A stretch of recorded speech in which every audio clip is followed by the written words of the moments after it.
की जिंदगी की जिम्मेदारी मैंने उठा रखी है। कौन कहता है? अल्लाह। जो मेरे वली है उनकी दुनिया और आखिरत की जिम्मेदारी मेरी है। तो जिसकी जिम्मेदारी अल्लाह ताला उठाए, क्या आप कह सकते हैं कि वो नाकाम रहेगा? हरगिज नहीं। आप कह सकते हैं कि वो अल्लाह का महबूब नहीं है? बेशक जो अल्लाह का महबूब होगा उसी की अल्लाह जिम्मेदारी उठाएगा।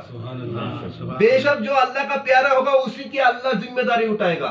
बेशक जो अल्लाह के करीब होगा उसी की अल्लाह जिम्मेदारी उठाएगा। तो मालूम हुआ कि औलिया अल्लाह के प्यारे हैं, अल्लाह के वली, अल्लाह के दोस्त है, अल्लाह के करीबी है। इसीलिए अल्लाह कहता है कि इनकी दुनियावी और आखिरत की जिम्मेदारी मेरे ऊपर है। सुभान अल्लाह, सुभान अल्लाह। हदीस कुदसी है।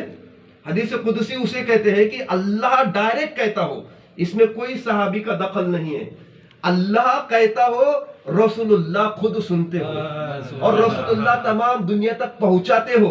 वो हदीस को हदीस कुदसी कहते हैं। और हदीस कुदसी को कोई दुनिया का माय कलाल झुटला नहीं सकता। और जिसने झुटलाया समझ लो इस्लाम से खारिज हो गया। सही है।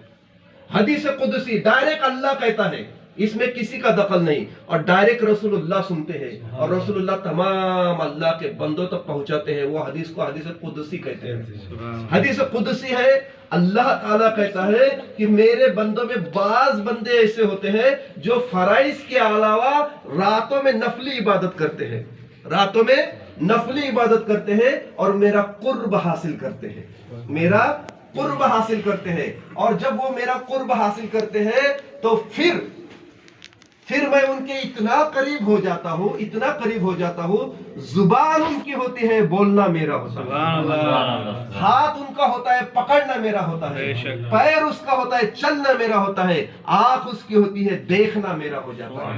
अल्लाह ताला खुद इकरार कर रहा है, जो मेरे वली है उनके हर आज़ा में बनता हो और वो मेरी ही मर्जी से काम करते हैं और उनका काम मेरी रजा से होता है। तो जो तमाम वलियों का सरदार हो फिर उसकी आजमत क्या होगी? सुभान अल्लाह, सुभान अल्लाह। वहाँ क्या मर्तबाए गौस है बाला तेरा। मेरे आला हज़रत क्या खूब लिखते हैं, वहाँ क्या मर्तबाए गौस है बाला तेरा, ऊंचे ऊंचों के सरों से है कदम आला तेरा। ऊंचे ऊंचों के सरों से है कदम आला तेरा।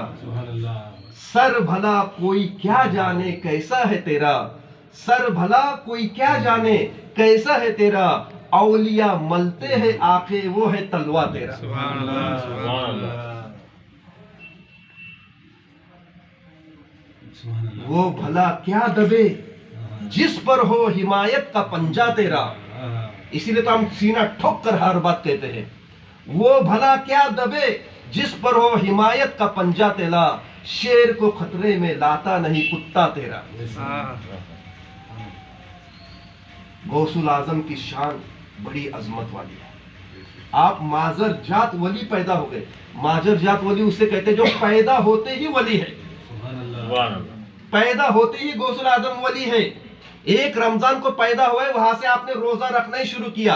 1 दिन की उम्र थी पहला रोजा, 2 दिन की उम्र दूसरा रोजा, 30 दिन की उम्र होने तक आपने पूरे 30 रोजे रखे।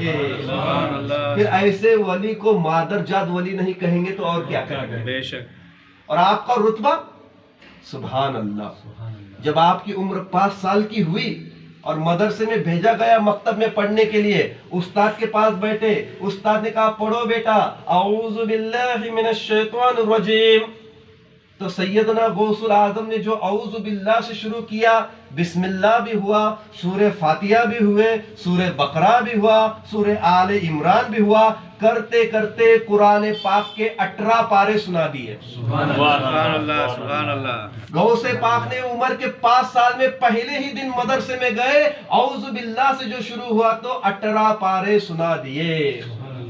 उस्ताद भी हैरान, पहला दिन स्कूल मदरसे में आने का और 18 पारे सुनाए। उस्ताद कहते बेटा आगे पढ़ो। कहते हैं उस्ताद बस इतना ही याद। क्यों? जब मैं माँ के पेट में था ना मेरी माँ कुरान पाक की तिलावत करती और मेरी माँ तिलावत करती, मैं पेट में सुन लेता और मैंने पेट में सुनकर 18 पारे हिफ्ज किए और मेरी पैदाइश हुई। अगर मेरी पैदाइश उस वक्त होती कि मेरी माँ पूरा कुरान पाक पढ़ लेती तो इंशाअल्लाह ताला मैं पूरे कुरान का हाफिज बनकर पैदा होता। वो हमारे गौसुल आजम है, पैदाइश 18 पारे के हाफिज। अब यहाँ पर गौर करने की बात यह है कि हदीस पाक है कि जब औरत को हमल ठहरता है और जब बच्चा अंदर 5 महीने का होता है, कितने 5 महीने का, उस वक्त उसके बदन में रूह डाली जाती है। ख्याल रखिए, बच्चा कितने महीने का होता है? 5 महीने का। 5वां महीना जब उसको लगता है हमल को, तो बच्चा जब तैयार होता है थोड़ा सा, तो अल्लाह ताला फरिश्तों को हुक्म देता है इसमें रूह डालो। और 5 महीने के बाद 5, 6, 7, 8, 9 4 महीने का अरसा मिलता है, 5वां छोड़कर। 4 महीने के अरसे में माँ जो अमल करेगी इंशाअल्लाह ताला वो बच्चे पर असर करता है। गौसुल आजम की माँ ने 18 पारे पढ़े, गौसुल आजम ने 18 पारे पेट में हिफ्ज कर लिए, पैदा होते ही उस्ताद को 18 पारे सुनाए। तो मालूम हुआ कि बच्चा जब पेट में होता है तो माँ जो अमल करती है उसका असर उस बच्चे पर जरूर पड़ता है। इसलिए मैं माओ से कहना चाहूंगा कि जिसको ऐसा वक्त आ जाए तो वो यकीनन इस माहौल में कुरान पाक ज्यादा पढ़े, नमाज ज्यादा पढ़े, झूठ बात ना करे, सदका ज्यादा दे और अल्लाह की इताअत और कुरान ज्यादा पढ़े।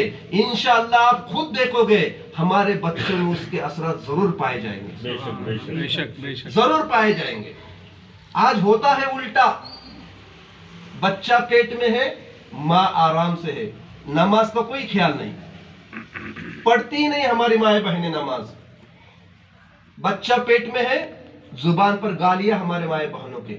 बच्चा पेट में है, गीबत है हमारे माए बहनों के जुबान पर।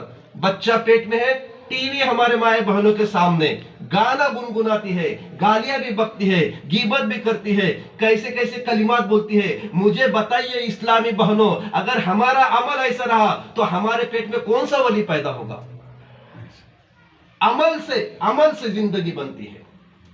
बुरा मत मानिए, लेकिन ये हक बात है, इस पर अमल करने की कोशिश कीजिए। हमारे बच्चे में भी इंशाअल्लाह ताला वो असर जरूर नजर आएंगे।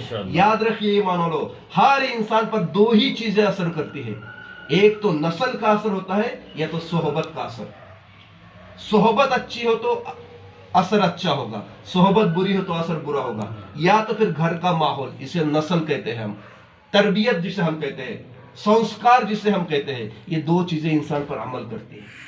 सैयदना गौसुल आजम पीरान पीर दस्तगीर रदी अल्लाह ताला अन्हु पर यही नस्ल ने असर किया और 18 पारे के हाफिज बनकर आ गए। यहाँ तक कि अल्लाह ताला ने आपकी खिदमत के लिए एक फरिश्ता मुकर्रर किया। जानते हैं आप, सैयदना गौसुल आजम खुद इरशाद फरमाते हैं, जब मैं मकतब में पढ़ने के लिए जाता तो एक फरिश्ता